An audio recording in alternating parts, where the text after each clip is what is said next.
It is now late October 1951, and I stayed overnight at this small hotel in Seven Islands, waiting for the boat. And the following day, I inquired as to when the boat might be in, but they weren't at all sure.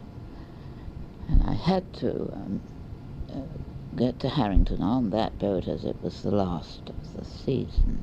So I spent most of the day on the dock at Seven Islands. And eventually the boat arrived. She was the vessel that serviced all the communities along the North Shore as far as Blanc-Sablon. And she was very old and not very clean. However, I cheered up because she had arrived, and I went aboard. There was only two other passengers. There was one young woman, and the bishop, Bishop Schaeffer, a Roman Catholic bishop, and he was visiting the communities along the coast. And so I made my way to Harrington. It was very slow, I remember, because she stopped so often. I did go ashore once.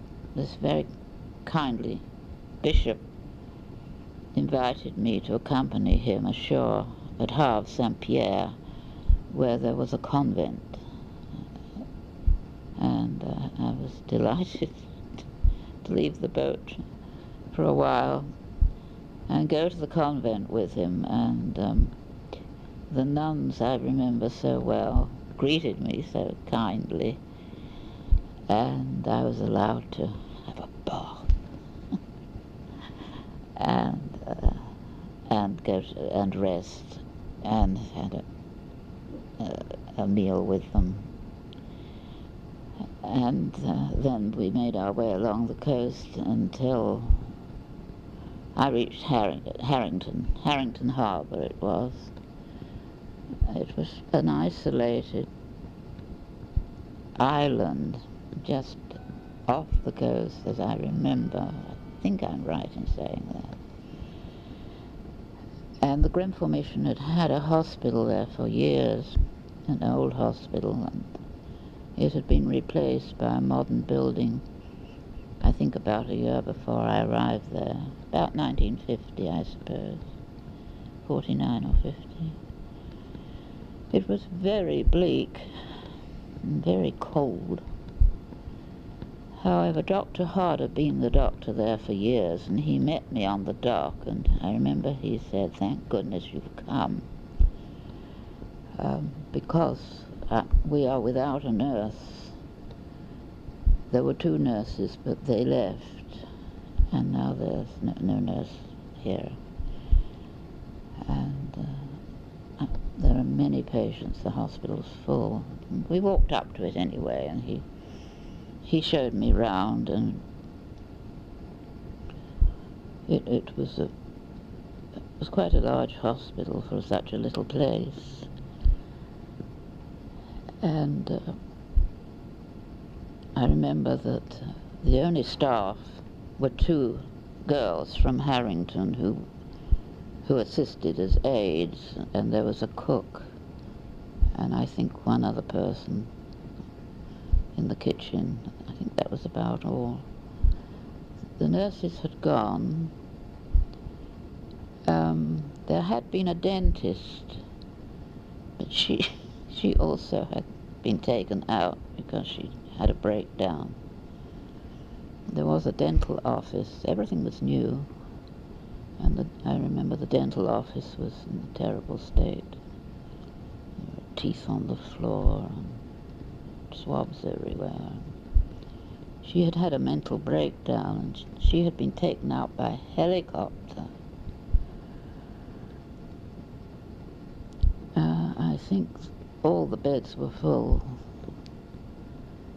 And Dr. Hard said, well, You'll manage, won't you? And I said, well, oh yes. And he said, we also have to do the inventory. It's due at St. Anthony, which was an inventory of all the drugs. And he said, I have to leave on my trip. I have 24 hours, and then I'll be going on my dog team trip. So it was busy. We did the inventory and he left,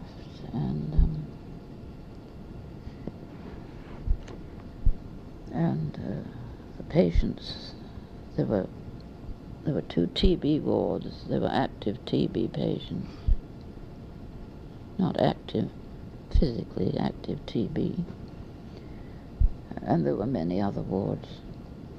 And then there were the outpatients who came every day. And I didn't quite know how I would do day duty and night duty, but it had to be done, of course. The 2 girls were very great help in the day, but they wouldn't come upstairs after, all the wards were upstairs, and they wouldn't come upstairs after dark. So I didn't have them in the evenings. And things went along. A housekeeper came, a French-Canadian woman, Miss Dumont, I remember. She came, she said, I'm the housekeeper, thankfully. And then a WAPIS came, the worker without pay. And she came, but she was supposed to look after the handicrafts, she told me. She didn't have anything to do with the hospital. But she was another pair of hands in an emergency. As I have said, the hospital was new and in very good shape and very well equipped, really. And as I remember it, I think there must have been about 24 beds, 26 beds perhaps. There was a good deal of open TB in those days, and not too much treatment available, of course. And then apart from the inpatients, there was this large outpatient clinic downstairs, and the casualty department downstairs, as well as the dental office, which after I'd cleaned it up I didn't go near. So I started in, and in a way it was quite exciting to have a hospital all to myself, a new hospital to myself, and 24 patients or so. A lot of them spoke French, and only French, which was a little difficult. And the 2 girls who came, the 2 aides, they spoke English. And I set up a routine of nursing, and also Dr. Hard had told me before he left that, oh yes, there are several patients in the community that have different drugs daily and injections, and you'll have to fit that in as well. And I well remember that because it started to snow, and of course it continued to snow, and it was a very strange place because it was very rocky. It had some sort of stubby grass, a sort of a few trees, short trees and bushes, but it had ravines in it. It had very deep ditches, and there were little wooden bridges across most of them, and after the snow fell you couldn't really see where you were as regards these sudden ravines, and I didn't quite see where all the bridges were, and it was very difficult not to drop down into one of these deep ditches. But I remember that I used to visit the outpatients in the evening, about 7, which seemed to be the only time I could get away from the hospital. And then, of course, it was dark. And it was quite extraordinary to go round the island and in and out of the houses and trying to walk where there was a little bridge and stumbling about, I remember, with this rather heavy bag. However, I think it all went quite well. However, to go back to the hospital, it was very busy, and Dr. Hod was away for about, I suppose he was away about 4 or 5 weeks, and then he would come back. And he would come back and he'd go round the patients and we'd discuss them and so on. And there were the difficult times. A lot of it was straightforward nursing. But there were difficult times because at 10 o'clock the lights would be switched off all through the hospital. It was something to do with the generators, that we didn't have lights after 10. And so I remember having a hurricane lamp. It's rather like going back to the war. These big hurricane lamps which you lit and carried them round, and you could place one on the bed table at the end of the bed and attend to a patient. But it wasn't so easy when somebody was having a baby and they were in labor, and you just had a hurricane lamp on the bed table at the end, and it didn't shine a very good light. Never seemed to shine the light just where you needed it. But I had delivered so many babies in all sorts of circumstances, and most of them were straightforward. Now and again they weren't. But this is what the patients expected. It was no problem to them, and it wasn't really much of a problem to me. And perhaps I was just fortunate, but all went well. The most difficult case that I had was, there were 2. One was a young man who had a gunshot wound in his shoulder. He was in a boat with another man. I suppose they were, I don't know what they were doing, perhaps they were hunting. But his friend brought him in, and he had this wound in his shoulder. I think it was through the joint. And the wound extended to his back. And he was in a very bad way. And I did all I could for him. He was young and very strong and very fit, otherwise he wouldn't have lived. But I remember trying to get through to St. Anthony on the RT, on the radio. St. Anthony had the nearest doctor, but of course St. Anthony was across the Straits of Belle Isle. And the first radio exchange was at a place called Flowers Cove. Then from Flowers Cove it would be forwarded to St. Anthony. And so if you really needed a doctor desperately, this is what you would do, and I did. And I remember getting through to Miss Durley, who'd been at Flowers Cove for years and years. She must have been there 40 years, I should think. And she was an English nurse, and I well remember calling Flowers Cove. Each station had its number, and its code, and so on, and you hoped you would get through, and I did get through to Miss Durley, and I said, this is Harrington calling, this is Harrington calling, this is urgent. And Miss Durley came back saying, oh, hello. She said, do you know my cat has just had kittens? And would you like one over there? And I said, Miss Durley, this is Harrington, this is Sheila Fortescue, and I have a gunshot wound. Could you put me through to Dr. Thomas or one of the doctors at St. Anthony? Oh, yes, she said, yes, I'll try to do that. And eventually I did get through, and Dr. Thomas came on and said, what is it? And I said, I have a gunshot wound in the shoulder. And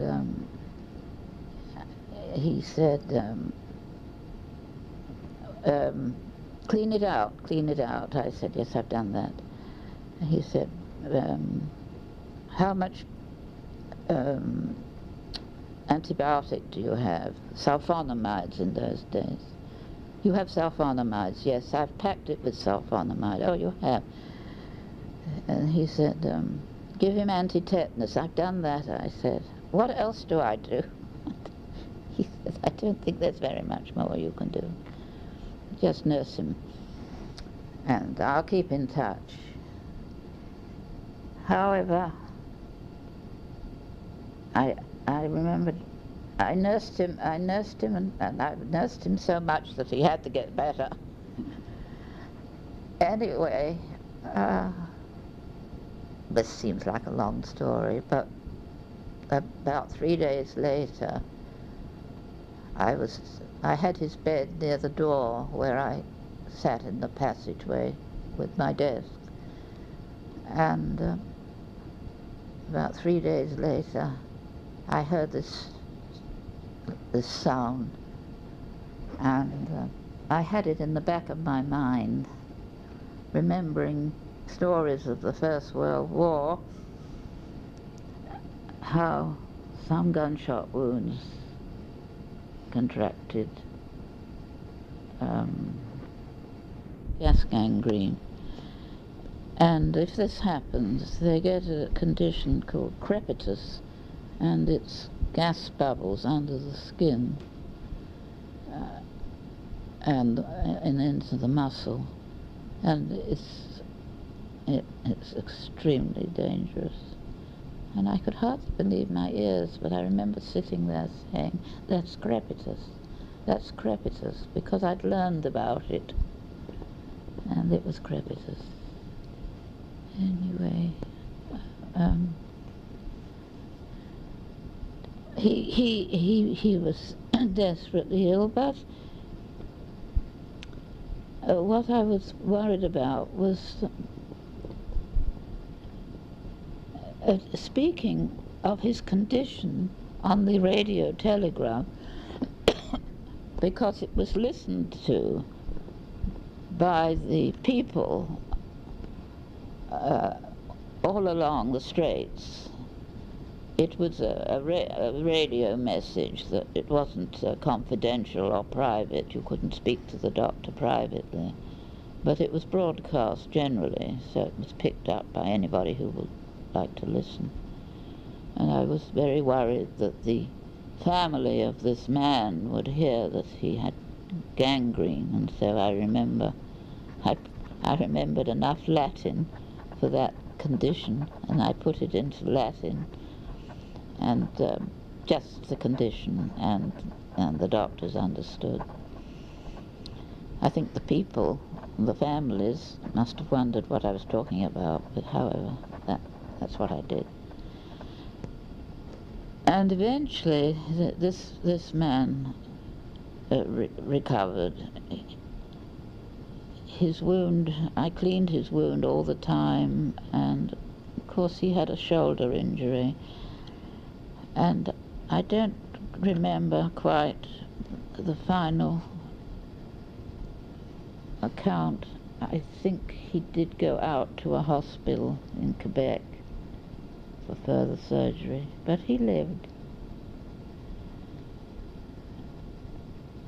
And there was another man in the same two-bedded ward who was dreadfully ill with,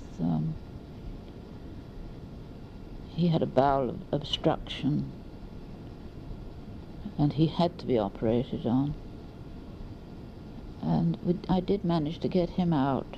I did get an aircraft, a helicopter I suppose it was, for him.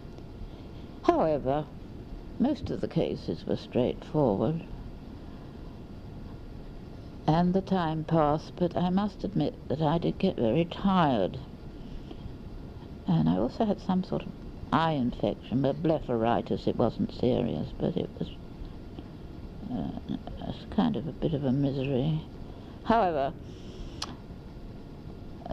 Dr. Hod came back and he settled down for a while in his house. And he decided that I had to have some help. And so the next nursing station to Harrington was called Mutton Bay. I don't know why, if they ever had any sheep there. I shouldn't think so, but it was named Mutton Bay. And it was further along the coast. And there was an elderly nurse there named Miss Hewitt, and she had been there since time began. Everyone had heard of Miss Hewitt. She'd been at Mutton Bay for years and years. So the message went to Miss Hewitt by radio telegram to come to Harrington to assist Miss Fortescue and to come as soon as possible. Well, Miss Hewitt sent back many messages saying that she couldn't possibly come. She had patients. No, she couldn't come. And so finally, Dr. Thomas ordered her to come, and so she started off. Well, she arrived by dog team, of course, and towing along behind her on another Comatic, she said, I brought an appendicitis with me. I couldn't leave him. So there was a young man. Thankfully, Dr. Hod was there, of course. And so he was admitted, and we took out his appendix between us. And he was fine. But Miss Hewitt was very deaf. Very deaf. And she was a character. And she said, I can only stay as long as my batteries last, you know. These were the batteries in her hearing aid. And so I said, oh, well, it's wonderful that you're here. Now, if I do day duty, you do night duty for a while. No, I can't do night duty, she said, no, I have to work in the day. I can't see at night, and I can't hear very well. And no, you better stay doing night duty and I'll do day duty. Well, we managed for a while, but it didn't last very long, as I remember. I think it lasted 2 or 3 weeks, was a great help. I don't know if her batteries ran out, but she thought it was time she went back to Mutton Bay, so she returned. And things went along, and every now and again I would get a message from Dr. Curtis, who was at St. Anthony and was, of course, in charge of the mission. And I remember these little messages would come and saying, hold on, Fortescue, help will be coming. Hold on, Fortescue, or keep going, Fortescue. Nurse arriving soon. I suppose this was to keep me going, not giving up. So anyway, I went along, and we had Christmas there, I remember. Miss Dumont was not very much help because she seems to have some sort of breakdown and retired to her bedroom. And she said that she had done as much as she could do, and this was a terrible place, and she had no idea it was going to be so awful. And she'd like to go home, but there wasn't any way of getting her home. And so the next best thing was just to give up and retire. So she stayed in her room, and Miss Tucker and I used to take her meals along and leave them outside, I remember, on a little bench we hardly ever saw her. And Miss Tucker really wasn't a great deal of help, but I told her that she had to leave the handicrafts for a while and come to the hospital and to help me. She was very devout. Miss Tucker was very devout, and she prayed a lot. And she endeavored to be helpful. But one incident I remember, we had sterilizers for the little operating room we had, to sterilize instruments and so on, and it was a strange contraption, and I think it was electric, must have been, but it had to be watched. There were many dials, and when the steam reached a certain level, you had to turn a certain knob, and you mustn't let it go beyond something else. And eventually you hoped that everything inside had been sterilized. So I used to ask Miss Tucker if she would sit and watch the sterilizer, just to watch the dials while I could do something else. But Miss Tucker wasn't very good at that either, and she often wandered off. However, the spring came, and I was due to leave. I only had one long dog team trip, which was quite interesting. There was a very sick woman some distance away in a small community. I don't remember the name of it. But the message came that the nurse must come. She was needing the nurse. And so it was decided that, well, I suppose I decided that I must go. I had never been on a Comatic, and I really knew nothing about them, and they didn't tell me very much. There was a driver, of course, and a team of dogs, and this Comatic. There was no Comatic box on it, and I wasn't quite sure what I held on to. And as the hospital was built on the top of a little hill, it meant going down the hill at great speed. Well, I got on it, and I had my bag of what I needed for nursing, and I just held on to the sides, and he started off, and I came off, bag and all, and the driver went on down the hill. But he came back on. They didn't look round very often. However, I remember getting to this place after quite a long time. It seemed like an hour or two. And mostly it was straightforward going. But occasionally there were these little bushes, and I just remember it was not very comfortable. We got to the house anyway, and there were two men there, and there was just one room and one room above. Well, you went up a ladder and there was an opening in the ceiling. And she was up there. And she was very ill. So I said, well, I must take her to the hospital. And so these two men, I don't know if they were brothers, I think they were her brothers. They went outside and they made a Comatic box while we waited. I suppose the driver helped them. And they fashioned this long box, which they attached to the Comatic. And we brought her down, and they had nothing in that house. It was just so stark and cold.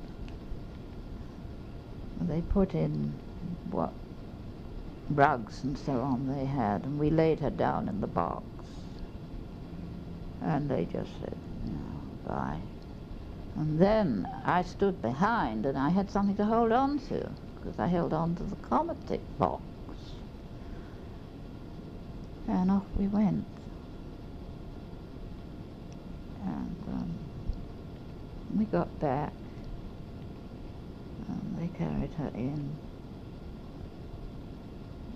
she had lost a baby, and she was infected, and she was in a bad way. She never complained. No one ever complained. Never. They never complained of anything. You know, nowadays people would complain of the food, or too hot, or too cold. Or there was no complaint. Anyway, we brought her in, and she lived. She lived. I don't know how she lived, but she did. She got better, but she was pathetic. And then the time came for me to leave. But of course nobody else arrived. So I couldn't leave until somebody came. And these little messages came across the streets. Hold on. And finally, 2 girls did come. 2 nurses came. And Dr. Hard introduced them to me, and I took them round the patients, and I packed up my things and I left. I don't know how long they stayed. Anyway, I got back on the boat. They came in on the first boat, and it went on up to 7 hours, and then it came back, and I boarded for Montreal. And I remember I was all bundled up in parkas and boots and winter gear, because that's how I had arrived. Didn't have much else. And off we went, and we went up up the St. Lawrence, up the seaway there, or down the seaway. And suddenly there was great trouble and commotion, and the boat had a ship, I suppose she was a little tiny ship, and she'd broken her rudder.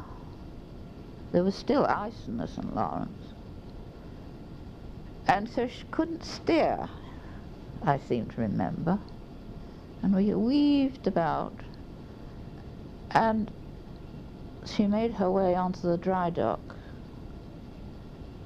and settled down on the dry dock, and I had to leave. And it's quite an experience to be in the bottom of a dry dock with your suitcases and this and that, and to climb down the side of the ship with a rope ladder, and to climb up the side of the dry dock, which seemed to be a mile high, and it had a wooden ladder attached to the side of the dry dock with just little steps. A wooden ladder it was. They did help me. Somebody helped me. But I remember it was yesterday. Looking up at the top of this dock, I think, I can't get up there. I'll never get up there, but of course, you do what you have to do. Well, of course, I got up at the top of the dry dock, and there I was in Lévis, that's the name of the place, in Quebec. I didn't have a great deal of money, I didn't have any tickets or anything like that. And I remember there was a man standing at the top of that dock, and he was very nice. He said, well, and I think it was quite dark, and he said, "Where are you going?" And I said, "Well, I'm going to Montreal." He said, "Would you like me to drive you to the station?" Station, it sounded like, paradise. To get in a car and drive somewhere. "Oh, yes," I said, "thank you very much." And so I got in this car with him. And he did.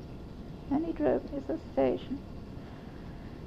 And I think the arrangement was that I would arrive in Montreal, and my good friend Dorothy Davis, who was nursing there, near there, would meet me.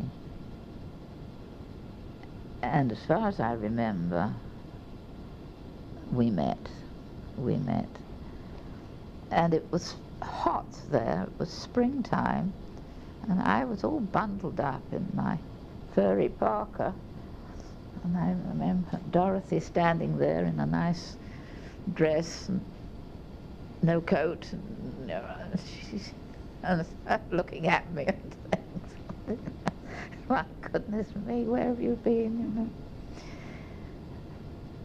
Oh, after that it was lovely. We had a holiday together on one of the lakes, in the Lake of the Woods, and that was just wonderful. And then after that,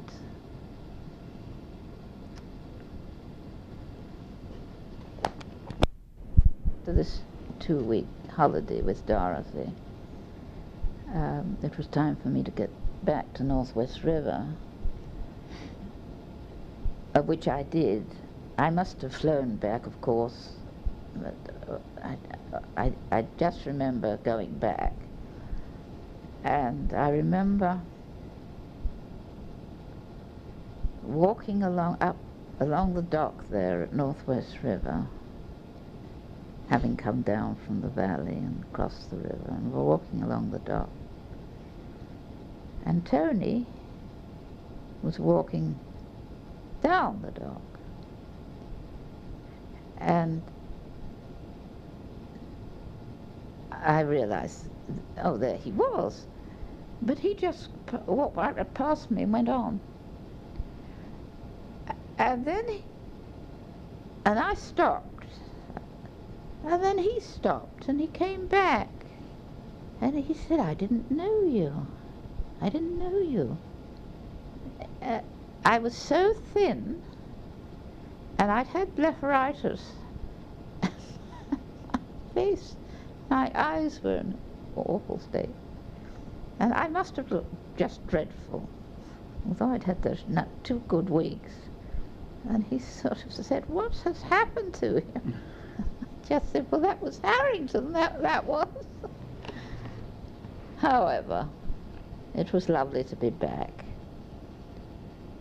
But the plan was that I would fly back home to England, and then I would come back and we would be married. So I returned home, and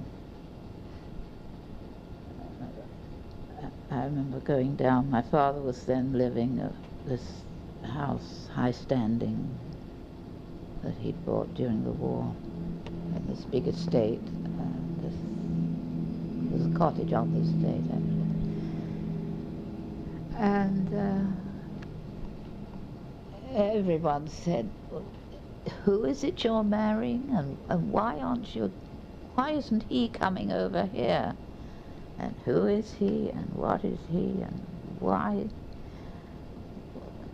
isn't the marriage to be here? And I tried to explain that he would no more think of coming to England to get married, as he was very busy. And it was arranged that here I am, and lovely to see you all, and I just have to get a few things, like a dress and a few things, you know. And of course everybody wanted to know what this Tony was like and what he was. And strangely enough, my father wasn't in the slightest bit worried. All he said, I'm sure she knows what she's doing.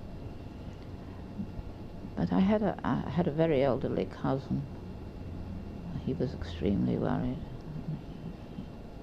He took me aside and said, are you sure this is going to be all right? And I said, well, I'm not absolutely sure, but this is what I'm doing. This is what I want to do. And he's a very fine person.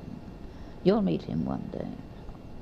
I think I stayed about 3 weeks. I remember I had to visit Tony's aunts, one cousin and one aunt. They wanted to meet me. It was more important than anything that I should meet them and they should see me. And so during this time I drove down to Cheltenham where Aunt Jessie lived,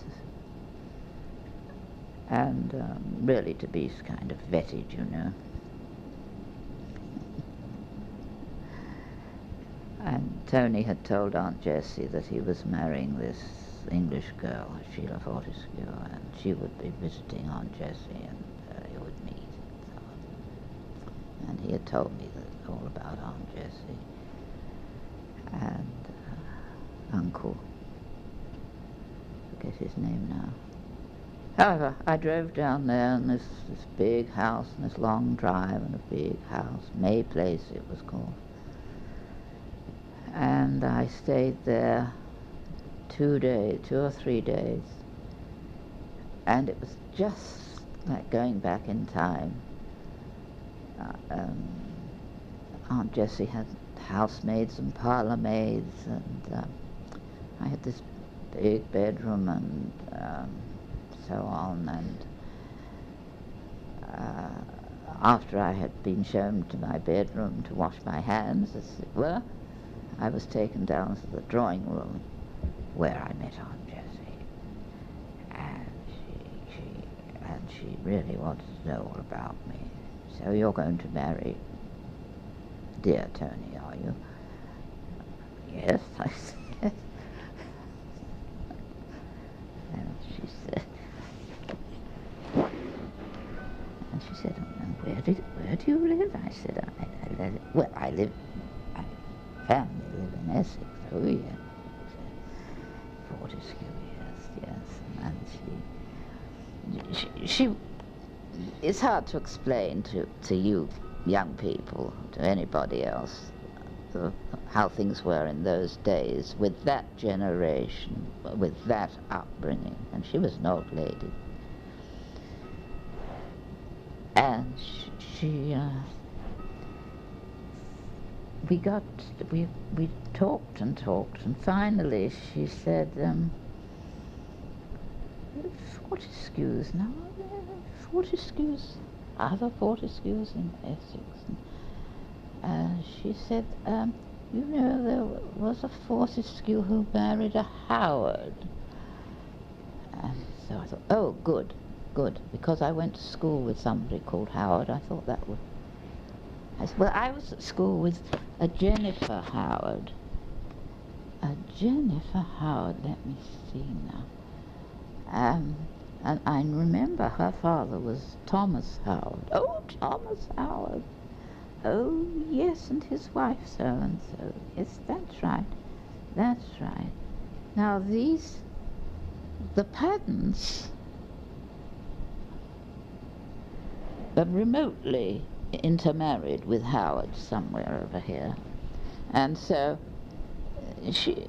that pleased her, and she you will think she was dreadful snob, but she wasn't. She just liked to know families. Anyway, she was very kind to me, and she gave me lots of little mementos, and she wished I had a very happy marriage to dear Tony, and whenever we were over, we were sure to stay at May Place with them. And the other little anecdote might amuse Dave and Mike was Uncle Dick Padden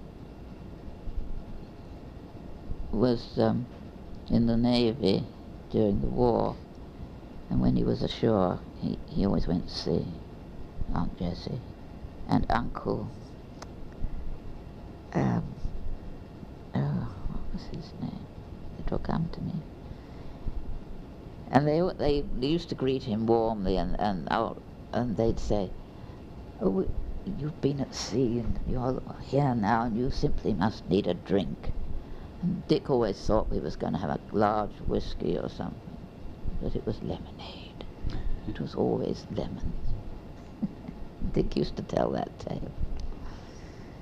And then from Aunt Jessie, near Cheltenham, I went into Cheltenham and bought a wedding dress, all in about half an hour, and went on to see Eloise in Bath. Now, Eloise was a sort of second cousin, and she was a Van Summer, and there was some little misunderstanding between the Van Summer, the Aloise's father, and the rest of the Van Summers. There was Aunt Bessie and Aunt Annie and Uncle Willie and Uncle James. And one of them, I think it was Willie, went off to America and married an American, my dear, named Miss Van Tassel.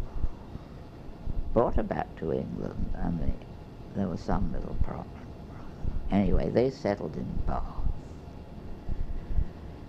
and they had 2 daughters, Rachel and Aloise, and they didn't get on very well with the rest of the family. But anyway, Aloise never married.